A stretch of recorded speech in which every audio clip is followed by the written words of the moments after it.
For a fateful period of time, history waits. Waits on tensed men trapped in the mud-soaked fields of Normandy until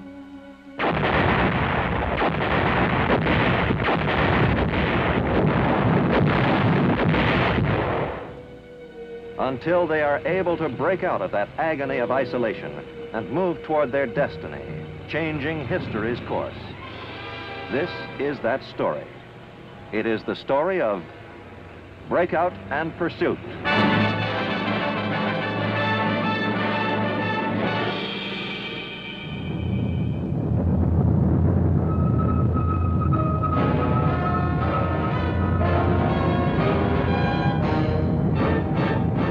The United States Army presents The Big Picture, an official report produced for the armed forces and the American people.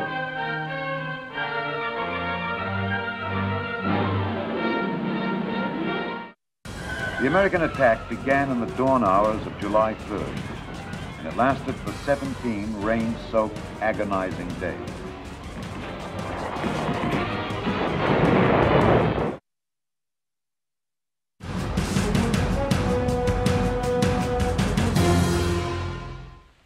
Hello, I'm Alexander Scorby. With its eye on the future, the United States Army is mindful of its past. It has a Department of History whose task it is to preserve that past, with all its glory and all its tragedy, with all of its wisdom and with all its failures. For more than a decade, this department, called the Office of the Chief of Military History, has been working on a project of epic proportions: the operations of the United States Army in World War II. More than 50 volumes in this series have already been published. It will total 80 or more when it's completed. The most recent is Breakout and Pursuit by Martin Blumenson. Its subject is what happened on the continent of Europe in July and August of 1944, 2 crucial months that will light the fire of memory in American minds. Or perhaps not in all minds. Time moves swiftly, and in its headlong rush, it condenses the events behind us. One magic and memorable day, we were across the English Channel, our feet at last on the Normandy beaches. Soon after, we were lighting the skies of liberated Paris. And perhaps only those who were there, or whose lives were changed by what happened there, remember that 80 days of war and its uncertainty lay between the two events. This book is a sweeping record of those days. It's a big book, both in size and in scope. Heroes crowd its pages, the ones whose names became carved on the consciousness of the world, and the obscure ones who held the final hope of triumph in their 2 hands and in their hearts. It's a book with a happy ending, where it tells of a great victory, or series of victories. But it's not so much concerned with victory itself as with the structure on which victory rested. The decisions, the agonizing waiting, the frustrations, the bold hopes, the daring executions, the errors and the logic, from all of which together victory ultimately came. Now, here's the situation as the book and the action begin. United States and British and Canadian troops on the 1st of July 1944 were engaged in battle with German forces on the Channel coast of France.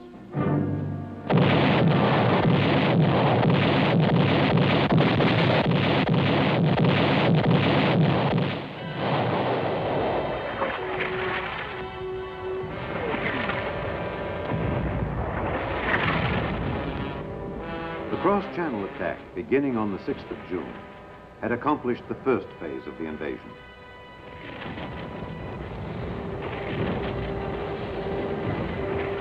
The second phase called for the Allies to expand their foothold. They needed space to maneuver, room to handle the large amounts of men and materiel streaming over from England.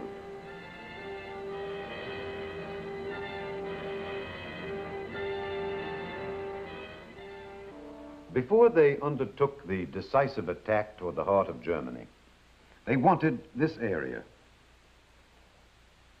But 3 weeks after the invasion, they had only this tiny beachhead, the British here and the Americans here. The greatest single disappointment of the invasion had been the inability to take Caen, which blocked the approaches to the Seine. But the British troops attempting to capture the city had been thwarted.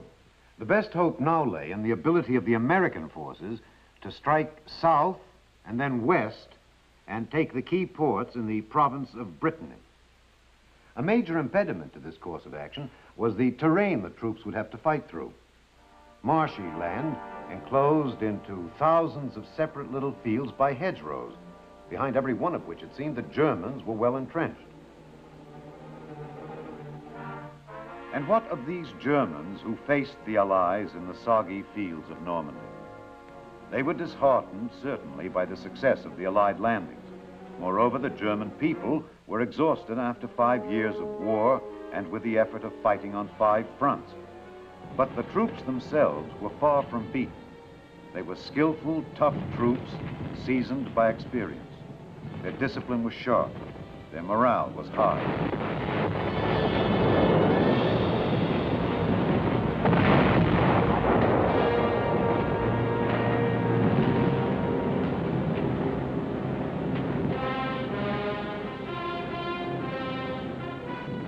The Germans had a new weapon, the deadly V-1, a small pilotless jet aircraft which had begun to fall on England in the middle of June. A supersonic V-2, even more devastating than the V-1, was almost ready for operational use. These weapons gave the Germans hope of redressing their discouraging situation. Adolf Hitler was himself directing the war. Believing that eventually the Germans would be able to launch a large-scale offensive which would drive the Allies from the continent, he planned in the meantime to pin them down in Normandy and prevent them from using their mobile power. Although some of his commanders now recommended limited withdrawals to make their defensive positions stronger, Hitler refused. To withdraw for any reason at this time seemed to him to admit defeat. So, as American forces prepared to strike across the hedge-rowed lowland where the Germans had erected strong defenses, Hitler announced that those defenses were to be held.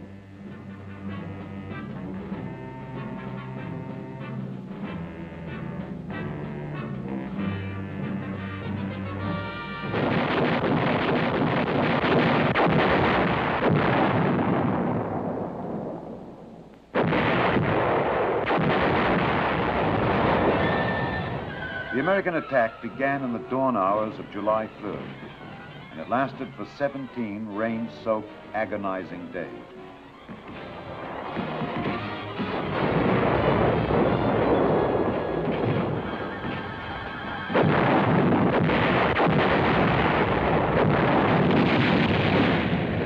The soggy hedge-road terrain immobilized the mechanized power of the ground forces.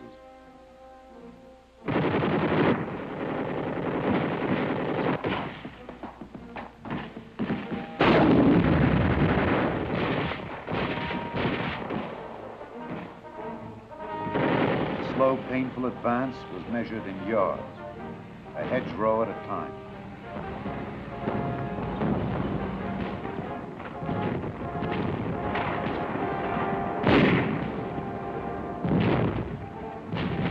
Like the steady rain which fell over the entire operation, a sense of despair and frustration touched all those who participated.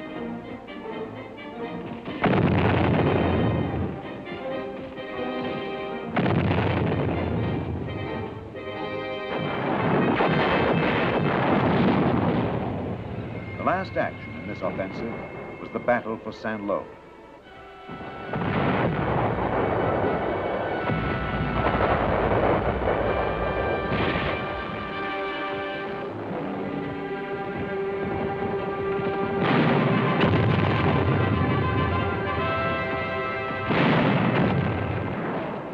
The Allies wanted Saint-Lô for a number of reasons.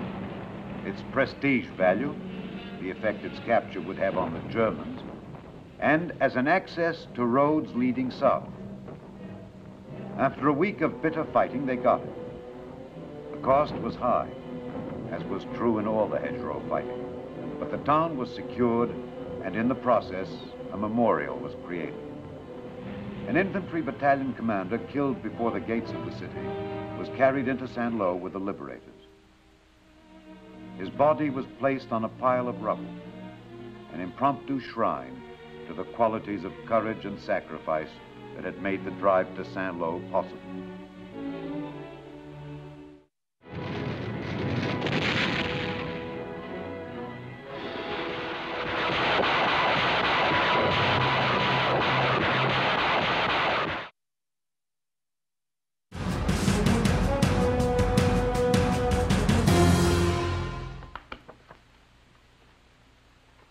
Between the end of the earlier July offensive and the launching of Cobra, there was a lull for about 1 week. For the weary American troops, it was a welcome respite, a time to relax.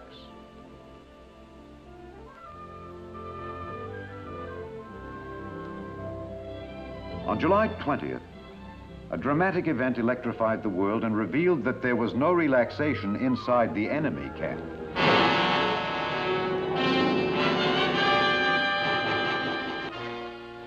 Hitler himself announced that a cabal of high-ranking army officers had tried to assassinate him with a bomb in order to seize political power.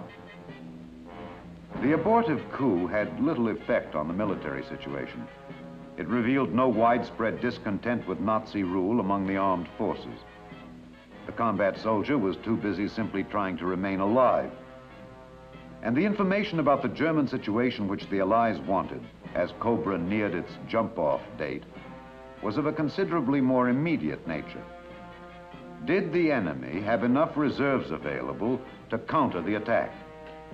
Was the Luftwaffe capable of intervening? And finally, would the Germans employ the V1 or V2 or some other secret weapon? These were the questions that haunted the Allied camp as it waited to unleash Cobra.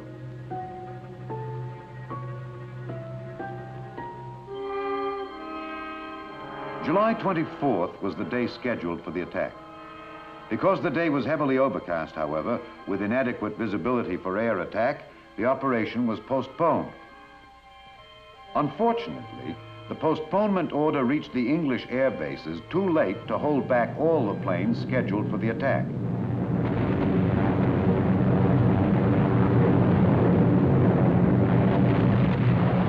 Bombardment from the planes which did not receive the postponement order was not great enough to damage German positions seriously. But it was sufficient to alert them to the threat of a ground attack. And German artillery gave American forward units a hard time for the rest of that day.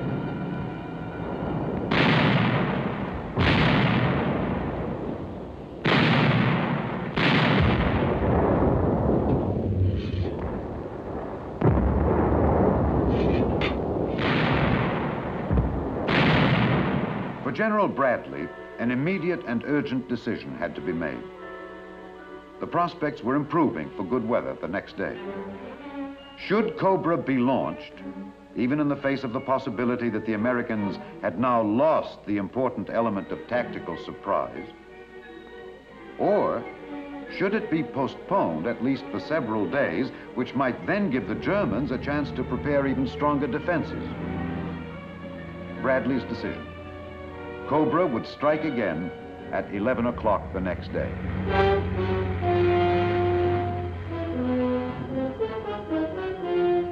Again on the morning of July 25th, the planes came. One observer called the seemingly endless waves of planes the most imposing aerial parade I have seen since the beginning of this long war.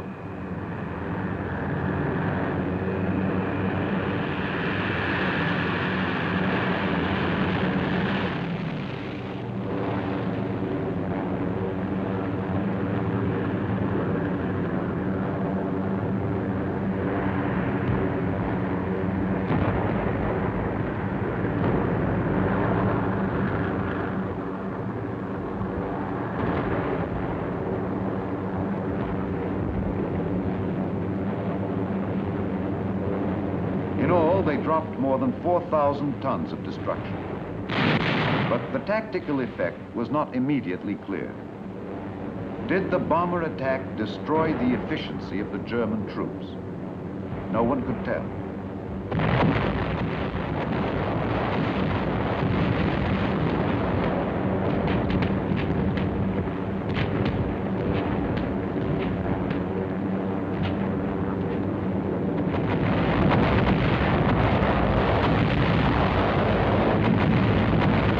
General J. Lawton Collins, 7th Corps commander, who was to spearhead the attack, had little time to ponder the question. For better or for worse, Cobra was launched. The troops moved out at once.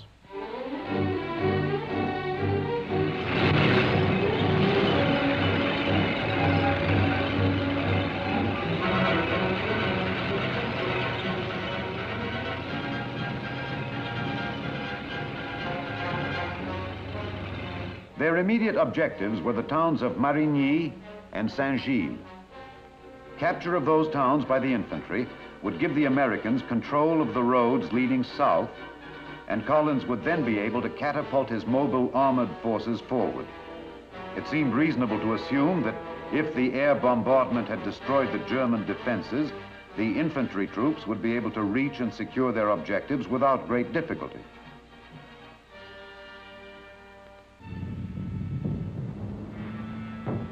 To their surprise, they met strong resistance.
At the end of the first day of the attack, Marigny and Saint-Gilles were still in enemy hands.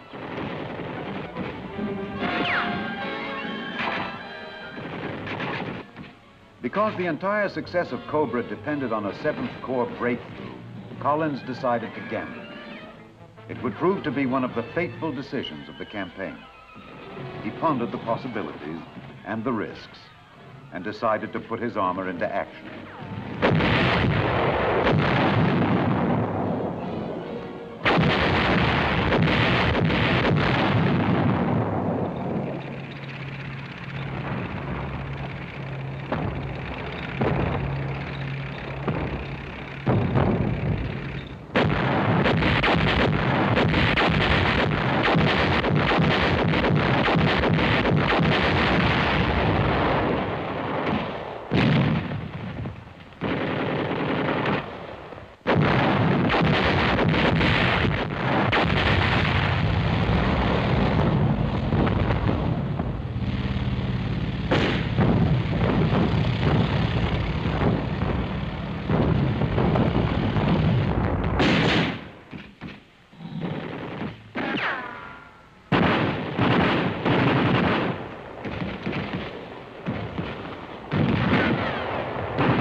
Gamble paid off. In mid-afternoon of the 26th, one armored column, having cracked the enemy's defenses around the town, rolled through Saint-Gilles. There was no longer any doubt. The German line had definitely been penetrated. The 7th Corps had achieved its breakthrough.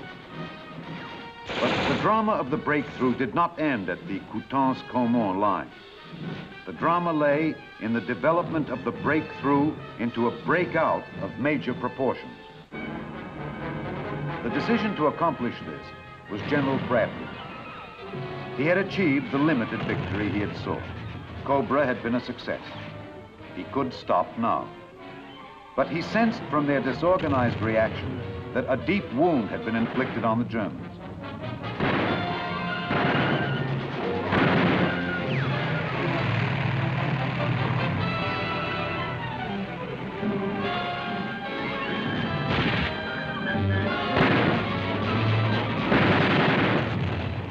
The Americans pressed their attack through rapidly crumbling German defenses.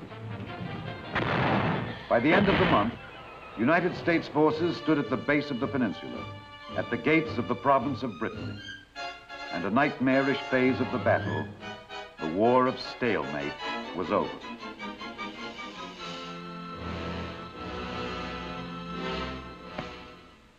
Cobra and its exploitation were among the most solid accomplishments of the war. Let's visit now with the man who more than any other was responsible for this achievement, General Omar Bradley. General Bradley, as you look back on Operation Cobra, what seems to you to be the real secret of its success? I think several factors were very important in contributing to our success. First, as always, the aggressiveness and the fighting spirit of the American soldier. Second, the marvelous teamwork displayed by the combat armies and our Air Force. And third, the magnificent alertness of my subordinate commanders and their ability to take advantage of the breaks. In particular, General Collins' bold move. This book must be like, well, like traveling down an old and familiar path to you, General Bradley. Well, it is, yes. But it's more like traveling down a road in the daylight that at the time you had to take it was in the dark. It's generally familiar, but it's always interesting to see the whole picture, part of which was hidden before. You think the book throws light, then, on this period of history? Most effectively. It does an excellent job, I think, of cutting through the dust which that campaign kicked up and letting the reader see what happened and how it happened and why. Well, one of these days, when the Army historians get through with their project, they'll have the what and how and why of the entire war caught between these binders. It's about as ambitious a task as any group of historians has ever undertaken, I suppose, and quite a valuable one. A much better job than has ever been done on any other war. You mean valuable in the sense that we learn from the past? That most of all, of course. Despite the fact that the weapons of war are changing, the principles of war remain the same. Officers studying these volumes can learn much about command, tactics, strategy, the tyranny of logistics, the problems of terrain, the importance of reconnaissance. There are many lessons to be learned, but it's not only the military man who will benefit from these books. The war was a big thing in all our lives. We've been reading about the Revolution and the Civil War for a long time to get a clearer picture of ourselves as a nation. The Army is giving us the ability to do that now with the greatest war we ever fought in our history. Thank you very much, General Bradley. Operation Cobra, of course, is only one action in the crowded and historic 2 months which Breakout and Pursuit reviews. Much of the subsequent action was more colorful, but Cobra was the key which unlocked the door to those spectacular victories. The reaching of Avranches signified the culmination of the breakthrough and the point at which our forces split for the westward and eastward drives in the Breakout. To the west, there was the dash across Brittany, where the ports of Saint-Malo and Brest finally became prizes of conquest. To the east, there was the repulse of the German counterattack at Mortain, where the American infantrymen withstood the onslaught of 4 German armored divisions and turned back Hitler's attempt to halt the Allied mobile column.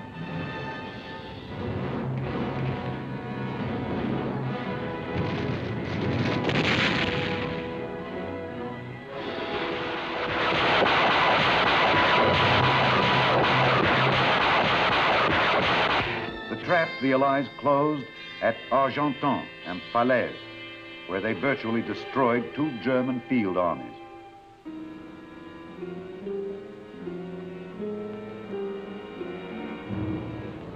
The drive east to the Seine River, climaxed by the liberation of Paris, and the civilized world thrilled to a symphony of joy and delight. The flowers, the kisses, the songs, and the wine.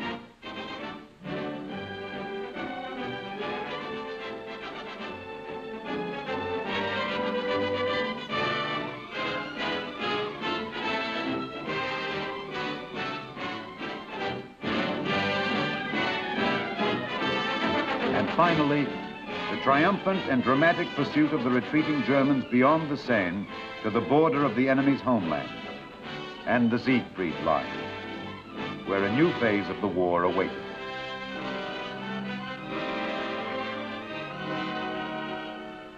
And thus the epic weeks ended.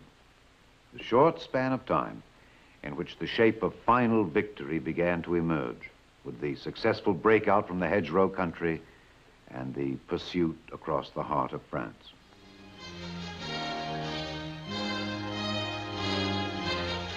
The Big Picture is an official report for the armed forces and the American people. Produced by the Army Pictorial Center. Presented by the Department of the Army in cooperation with this station.